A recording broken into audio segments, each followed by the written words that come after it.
Nikhil and Gautam ఇద్దరికి ఓ range లో voting పడుతుంది. ఇద్దరికి 50% ఓటింగ్ వీళ్ళకే పడుతుంది, మిగతా 50% ఓటింగ్ వేరే వాళ్ళకి షేర్ అవుతుంది. అలా పడుతుంది ఓటింగ్. ఇంకా ఈ సీజన్ హిట్ అయింది వైల్డ్ కార్డ్స్ వల్ల. వైల్డ్ కార్డ్స్ కనుక లేకుంటే ఎప్పుడో ఫ్లాప్ అయ్యేది.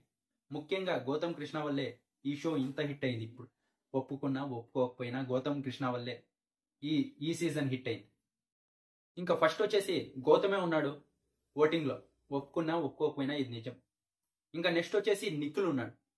అంటే ఇద్దరికి ఎక్కువ తేడా లేదు, కానీ ఎవరన్నా ఫస్ట్ రాచ్చు సెకండ్ రాచ్చు అలా ఉంది. కానీ వైల్డ్ కార్డ్ లో వచ్చి గౌతమ్ ఫస్ట్ ప్లేస్ లో ఉన్నాడంటే మామూలు విషయం.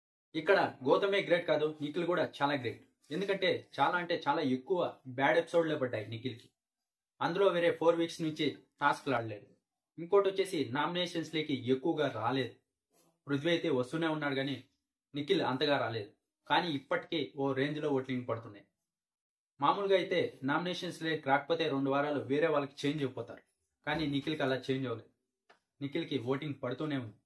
నిఖిల్ ఎంత నెగిటివ్ అయినా ఈ రేంజ్ లో ఓటింగ్ పడుతుందంటే గ్రేట్. వీళ్ళిద్దరిలో ఒకరు విన్నర్ అవుతారు. ఇప్పటికీ మనం విన్నర్ని డిసైడ్ అవ్వలేం, ఓట్ నిఖిలా లేకుంటే గౌతమ అని. ఇంతకు ముందర సీజన్స్ లో అయితే డిసైడ్ అయిపోయే వాళ్ళం, పల్లవి ప్రశాంత్ అనో అలాగే కౌశల్ అలా. ఇప్పుడైతే విన్నర్ని డిసైడ్ కాలేం. లాస్ట్ మినిట్ వరకు ఇద్దరిలో ఎవరు అవుతారో తెలియదు. అలా ఉంది. ఇలానే ఉండాలి సీజన్ అంటే. ఇంకా థర్డ్ వచ్చేసి ప్రేరణ ఉంది. ప్రేరణ కూడా బాగానే ఓటింగ్ పడుతుంది. నెక్స్ట్ వచ్చేసి విష్ణుప్రియ ఉంది. విష్ణుప్రియకి నిన్న ఎపిసోడ్ కూడా చాలా బాగా వర్క్ అయింది, అందుకే 4th ప్లేస్లో ఉంది. ఇంకా 5th ప్లేస్లో వచ్చేసి ఇంకోటి విష్ణుప్రియ గురించి చెప్పాలి. Vishnupriya tasty Teja first task ఆడారు కదా, అది పడిపోయినందుకు నవ్వుతుంది అని సోషల్ మీడియా వస్తుంది. అందుకు కాదు, అది ఎందుకు నవ్విందంటే తను చూసుకుంటూ నవ్వుతోంది. అలాగే అప్పుడు నబీల్ ఏదో జోక్ వేశాడు, దానికి నవ్వింది. టేస్టీ తేజ పడిపోయినందుకు కాదు. ఇంకొచ్చేసి నెక్స్ట్ వచ్చేసి నబీల్ ఉన్నాడు. నబీల్ వచ్చేసి ఈనడం చాలా అనవసరంగా మాట్లాడుతున్నాడు. సైలెంట్గా ఉండిపోయిన టాప్ 5కి వెళ్ళేవాడు. అనవసరంగా మాట్లాడి తన గ్రాఫ్ తానే తగ్గించుకుంటున్నాడు.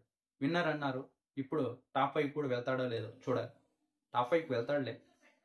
నెక్స్ట్ వచ్చేసి టేస్టీ తేజకి పడుతున్నాయి. ఆ తర్వాత వచ్చేసి పృథ్వీ, ఆ తర్వాత వచ్చేసి అవినాష్.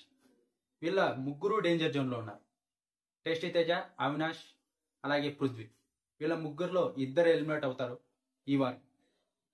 నాకు తెలిసి ఒకటి ఓజీ నుంచి పృథ్వీని ఎలిమినేట్ చేస్తారు, రాయల్ నుంచి అవినాష్ని ఎలిమినేట్ చేస్తారని నేను అనుకుంటున్నా. చూద్దాం.